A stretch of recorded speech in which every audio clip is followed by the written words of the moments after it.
to Theo-Sight Network. You're watching Stars and Scars series, a place where we share powerful stories of people who have gone through life's hardest seasons and emerged stronger and better. Our guest today is someone whose story is going to inspire you greatly and encourage your heart. She's here to share her journey with us, the pain, the challenges, the struggles, and the triumphs, even the lessons learned. So please sit back, relax as we dive into her beautiful story. I am your host, Damilola Sam Olaniyo. If you're new here, you're welcome. And if you're a regular, thank you for staying loyal to this channel. If you're yet to subscribe, please do so. Make sure you click the subscribe button, like and share. Also, ensure to comment as you watch. So I guess today, good afternoon, good day. It's so good to have you on the show today. You look really good. Thank you. Nice. Thank you. You look good too. Thank you so much. Please tell us a little about yourself. All right, my name is Titilayo Makinde, and I am a sickle cell warrior. I'm an entrepreneur. I'm the founder of Pearl Sickle Cell Initiative. Wow. A mother and a I'm wife. a mother and a wife. Nice. I have a wife. Nice. So take us back to the beginning of your journey. Just tell us a little about. Okay. Yeah. So I have a quite different sickle cell story, and I was diagnosed at the age of 18. It was a few days to my 19th birthday. Wow. And contrary to what people know, most sickle cell warriors are diagnosed very early in life. But I was diagnosed at the age of 18. This was not to say that I was not going through all of the pains and complications that people who live with sickle cell would have. Yeah. But somehow, by divine chance, I somehow scaled through all of those pain till I lost my sight. Few days to my 19th birthday. I was 18. Hold on a bit. Yeah. How did you go through childhood till you're 18 and nobody knew? Like nobody figured out that was what was wrong. You weren't falling sick. There was no crisis, or I actually was. But I come from a quite religious background, and hospitals were not your first point of call. My family was not even in the hospital. It was not your first point of call. And then my dad was just pastor. pray for you. Yes, so he just pray for you. And sometimes they felt like it was a spiritual attack. Yeah, so the pain and all of that. So just said, let's pray about this oil and all. And you must have treated malaria a lot. A lot, and paracetamol. That's what we treat too much in Nigeria. Wow. Okay, so please go ahead. Okay, so I was just reading that day. It was a spiritual book on the Holy Spirit. So I was reading, and I just felt like it was something just made me look through the window, and there was this ray of light. For a second, I thought it was a spiritual encounter, and it was just like a ray of light. It just came into my eyes, and boom, I could no longer see again.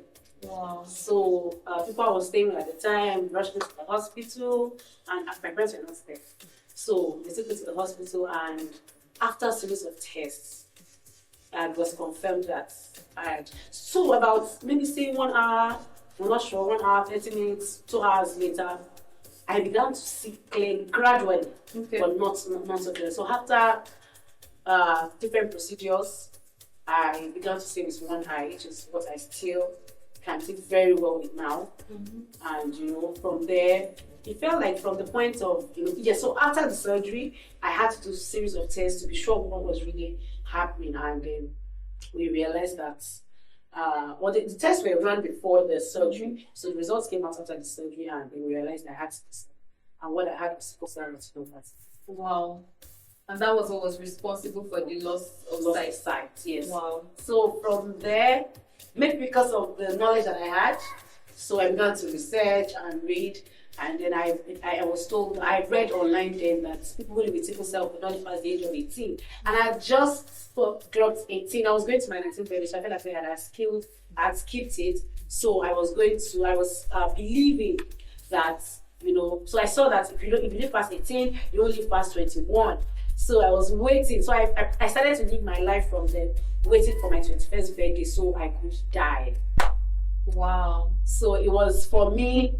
God didn't love me. Why was it me? And before that time, I didn't have so much knowledge about sickle cell. I just knew they used to call some sets of people sickler and then SS. So it was just that for me. So God didn't love me and all of that. Why me? So it felt like with the knowledge of my sickle cell diagnosis came a lot of pain. Yes. So it felt like when I knew I began to have more pain, and then after that, I was in the College of Education then, so I left and I got admission to the University of Ilorin. That's in May. So I think it was the stress from getting to Ilorin, trying to adapt to a new life and all, it became worse. And I think about 2 or 3 months after I got admission to Ilorin, when I started classes, I started to notice a lump on my neck. And felt like, okay, maybe some people said take away Drew and all of that. So I did all take away Drew. Yes. Oh my god. So I got back home to my parents and went for tests, series of tests, and then they found out the first result came out that I had thyroid cancer. Wow. So it was like, I was young. Yeah. So we did a lot of things. We wanted to be sure. My dad said, no, don't worry. We went to another hospital hoping that it would be goiter. Yeah, so began to believe God again that my so they said I was supposed to have a surgery to take that out. Oh, I said I wasn't going to do that. But somehow we continued to live with the thyroid cancer diagnosis for almost 7 years. Wow. Yes, but I was going for treatment. Okay. In fact, from the time they are giving me written out a prescription that would have probably ruined my life. I was a therapy that was supposed to be for someone that would never be able to have a child again. So usually for people who already have children, radioactive iodine. But long story short, years later I had the surgery, I had thyroidectomy, and I had it out. One hospital in Ilorin did give me that I was just hyperthyroidism. Yes, but then for most hospitals I've gotten confirmed. So what did that information do to you? Because when we hear cancer, you just feel like this is it. Okay. I think that the person who gave me the results of thyroid cancer did better than the person who gave me results of sickle cell diagnosis. Wow. My sickle cell diagnosis was given to me with so much pain and pity for me in the attendant's eyes. Like, you have sickle cell. Oh, yeah. But the person that gave me thyroid cancer quickly explained that it was not as deadly as other forms of cancer, and that treatment was easier than other forms of cancer, and I was fine. So I think I lived life knowing that with that information, but then I was scared. Still with deeper dislike or fear of God and why me. There I was. And then while with that diagnosis, I was just walking one day and I just fell down and I couldn't stand up again. So from there, I had to have another surgery. So as I speak with you, I have an implant in my hip. So I'm able to have actually fine because of the implant. I had a hip replacement surgery. And in 2017, the last day of November, I had an accident. It was the day I submitted my chapter 1 of my project. And I had an accident and my knee got bad. So there's also an implant in my knee. Wow. So total of all, I had over 13 surgeries. 13 surgeries? Yeah. So did you do all in Nigeria? Yes, I did everything in Nigeria. Oh, wow. Yeah. Some Indian-based hospitals get a giant job, but I did everything. But apart from the pain, the crisis, the surgeries that I had to go through, as a person who lives with sickle cell, I've had to battle a lot of stigmatization. Yes. I'm someone who loves love. I love the idea of getting married, having someone. I love when people love me because I feel like I have so much love to give to people. So I love when people love me.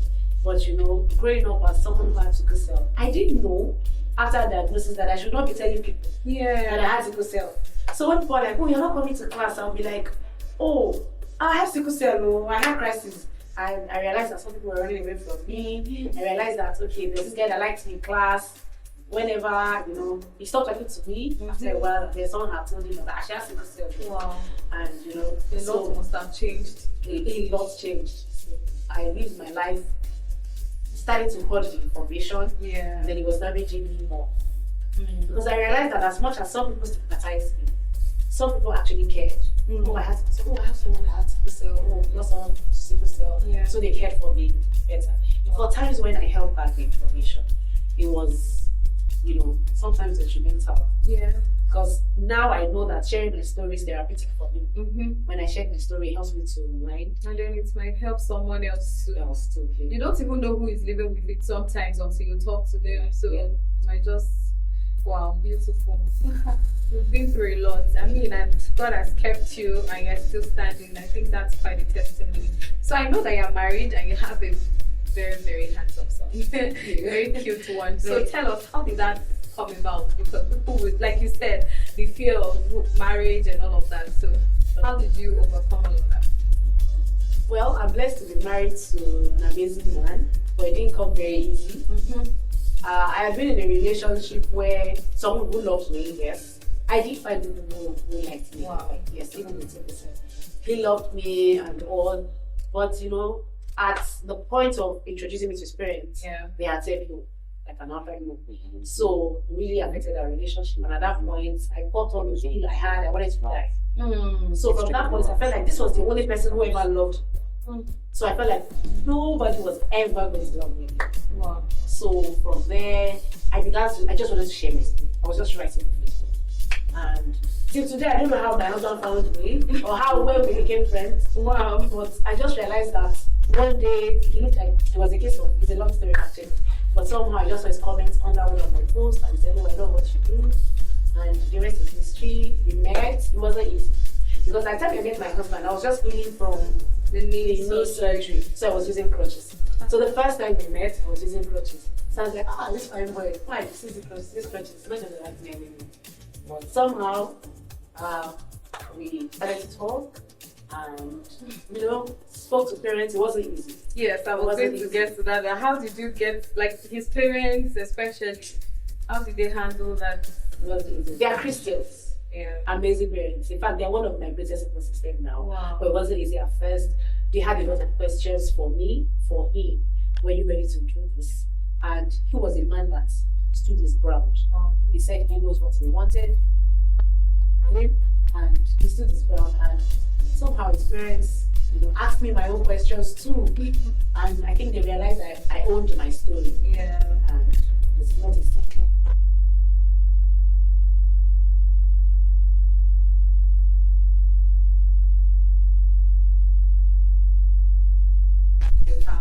So I also know that you have a child.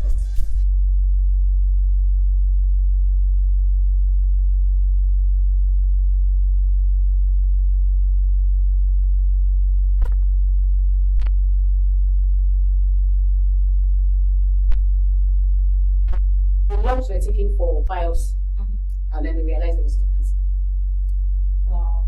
Yeah.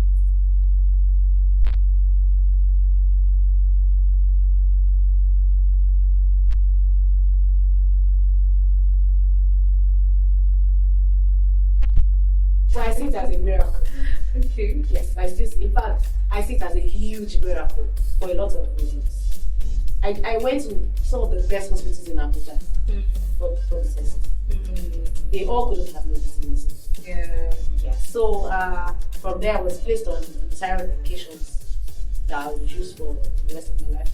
So maybe I didn't expect this. Somehow, I just realized that I had malaria. But the malaria was not going. Oh, malaria, yeah. So the malaria was not going, and we got tested. That's a miracle. That's a miracle. Because I was not expecting it. I had the same experience. So now you're a business person, you have your own foundation, and you do all of these things. You're a mother, you're a wife. How do you handle all of the responsibilities? It's never easy. Sometimes it can be overwhelming, but like I said, I have a supportive partner that understands that, being a mother, being in career and business is a lot. I dedicate a lot. I like to dedicate. Sometimes I can be the very, I want to do everything myself, but I've learned that when I dedicate, to be able to rest better. I have a supportive partner. Yeah. Basically, I dedicate and trust the history. So tell us quickly, what are the lessons you've learned along the way? I mean, from like your age 18 till this point. So can you just itemize maybe 4-5 lessons you've learned? I've learned that I've been given this life because I'm strong enough to leave it. Mm-hmm. Sometimes I wonder if it was any of my sibling. Like last night, it was a talk of, Wow. in fact, I was just thinking, baby, sometimes, as much as I believe that God has given me the spirit of resilience and a lot of it, sometimes it can be, a lot, just like last night. So, but, I have learned that God has given me this life. So I was thinking yesterday, it was my sibling. How would they go through this life? I've also learned that nothing means nothing except the meaning that I give to it, which is my hugest mantra. I say it everywhere. Wow. That nothing means nothing except the meaning I give to it. People have said my name as Titilayo. People have said so many things to me. Even now that they know that I own my story, people have said so many things to me. I remember my neighbor saying, Emma for what on him? Like don't touch her. Even my ex that I said at the time, his mama said, you can't get married to a girl that will make you a widow in a few years. So, but now I have learned that whatever anybody thinks is their opinion. Yeah. I have strength, I own my story. I've learned a lot, but you see those two, I'm giving this life because I'm strong enough to live it. Yeah. And God will never tempt me. I would never be tempted with anything that I cannot bear. And nothing is nothing except the meaning that I give to it. Wow. So what would you say to someone out there who's probably going through a similar situation? It might not even be a sickle cell situation, but maybe they've received a medical report or something that feels like it's terminal or incurable and all of that. What would you say to such person watching us? All right, breathe. Take time, breathe. But like I said, you're giving this life because you're strong enough to live it. Hold on to faith. Yes. Oh, hold on to faith. We're giving this life because we're strong enough to live it, and you'll pull through this too. This is not the toughest I've been at. It might be the toughest, but you've been at other situations like that. You'll pull through this too. Wow. So you've spoken about supportive partner. Your faith. Of course, I believe that. In fact, you're a living testimony. You're a miracle. God is deeply involved in your story, and that's obvious. 13 surgeries, and you're still here standing. I've had just more than. Oh my goodness. Really, but then I just believe that when there is life, there is hope, especially looking at you, you're doing well. One of the things I wrote down before you came was that you're a successful business person, a successful entrepreneur, something I'm not sure that even me, I really can pull through. But you have shown so much strength, and I think that's really, really amiable. It's worthy of commendation. I celebrate the woman that you are, and thank you so much for coming on this show today to share your story and to encourage other people out there who might be facing difficult situations and looks like there is no way out. There is somebody living it, so it means that you can also live it, you can survive it, and you would also be fine with God on your side. One thing that you said now that I'm really going to hold on to is that hold on to your faith, and that's really important because you can't take God out. In fact, you take God out and you're done. You're done. Really. Wow, thank you so much, Mrs. Titi. I'm going to put the Mrs. so that people can start looking at you like this petite, young-looking lady, Mrs. Titi Makinde Bamidele. Yes, thank you. Thank you so much for coming on the show today. All right, viewers, you've heard from our guest today. Such an amazing woman, a dedicated wife, mother, and entrepreneur, and she's doing so well. God has really been faithful. So it shows again that your scars do not define you. They are only weapons for you to war with, and it shows that you can do a lot with resilience and determination. Thank you so much for staying tuned and for watching us today. Join us again some other time on this channel. Don't forget to like, comment, and subscribe. Make sure you share for others to see this video. We'll see you again. I remain Damilola Samolaniyo. Bye.